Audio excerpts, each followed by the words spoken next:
మొండి చేయి బడ్జెట్, తొండి చేయి బడ్జెట్, నిండ ముంచిన బడ్జెట్, నిస్సారమైన బడ్జెట్, దగాకోరు బడ్జెట్, దగులుబాజీ బడ్జెట్, సకల జనులను సంపూర్ణంగా ముంచిన బడ్జెట్. నాకు ఆ ఉత్తరాంధ్ర పాట కూడా యాదికొస్తుంది. ఇంతన్నాడు అంతన్నాడే గంగరాజు, ముంతమావిడి పండన్నాడే గంగరాజు, అస్కన్నాడు బుస్కన్నాడే గంగరాజు, ఒగ్గేసి వెళ్ళిపోనాడే గంగరాజు. అస్కన్నారు బుస్కన్నారు, ఏమీ లేదు, నిల్లు. దారుణమైనటువంటి వంచన. నిరుద్యోగులారా మీ జాబ్ క్యాలెండర్ గాయబ్, లేదు.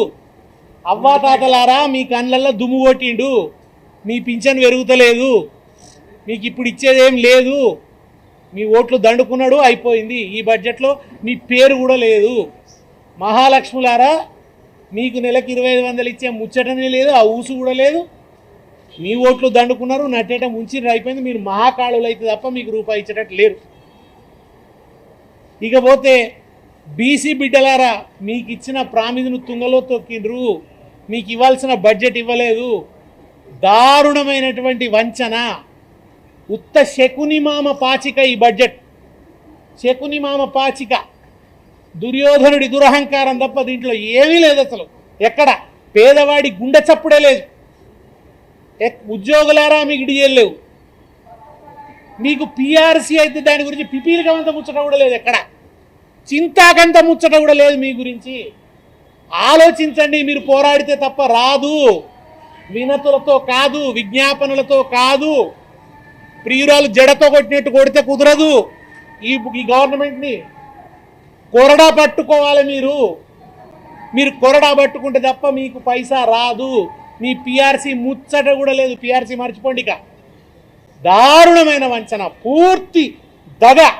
రోడ్డున పడి ఏడుస్తున్న విశ్రాంత ఉద్యోగులారా, ముసలితనంలో కంటికి మంటికి ఏకధారగా ఏడుస్తున్నటువంటి రిటైర్డ్ ఉద్యోగులారా, మీ పెన్షన్ల ముచ్చట ఇక్కడ లేదు, మీ కన్నీటికి జవాబు ఇక్కడ లేదు, మీ కడగండ్లకు జవాబు ఇక్కడ లేదు. మీరు అనారోగ్యాల పాలై దవాఖానల పడితే మీకు ఒక ఆపన్న హస్తం అందించే, మీ బెనిఫిట్స్ మీకు ఇచ్చేటువంటి, మీ పిఎఫ్ మీకు ఇచ్చేటువంటి ముచ్చట కూడా, మీ గ్రాట్యుయిటీ మీకు ఇచ్చేటువంటి ముచ్చట కూడా ఇక్కడ లేదు. దారుణమైనటువంటి వంచన, సకల జనులను వంచిండ్రు. దిక్కుతోచక దిగాలు పడుతున్న విద్యార్థులారా, ఫీజు రియంబర్స్మెంట్ గురించి ఏమీ లేదు. మీరు మీ కాలేజీల్లో ఫీజులు కట్టలేక తండ్లాడాల్సిందే. కేసీఆర్ గారు ఉండంగా ప్రతి బడ్జెట్లో సంక్షేమ పథకాలు, ఒక్కొక్క బడ్జెట్లో ఒక్కొక్క సంక్షేమ పథకం, ఒక్కొక్క బడ్జెట్లో ఒక్కొక్క వర్గానికి ఊరట, బ్రహ్మాండంగా సంక్షేమానికి పెద్దపీట వేసి బోలెడన్ని నిధులు ఇచ్చింది. కొత్త అభివృద్ధి పథకాలు ఎప్పుడు కనబడుతుండే, ఏమీ లేదు. ఏదో ఒకటి రెండు చిలకరిచ్చినట్టు ఉన్నది.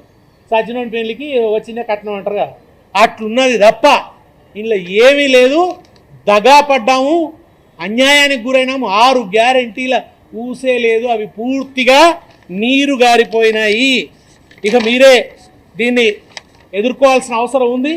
ఈ దగాను, ఈ వంచనను, ఈ సాగుతున్నటువంటి ఈ మోసాన్ని అడ్డుకట్ట వేయడానికి మీరు అగ్నినేత్రం తెరిస్తే తప్ప మీ హక్కులు మీకు రావు అని ఈ బడ్జెట్ చెబుతున్నది. ఆలోచించుకోండి.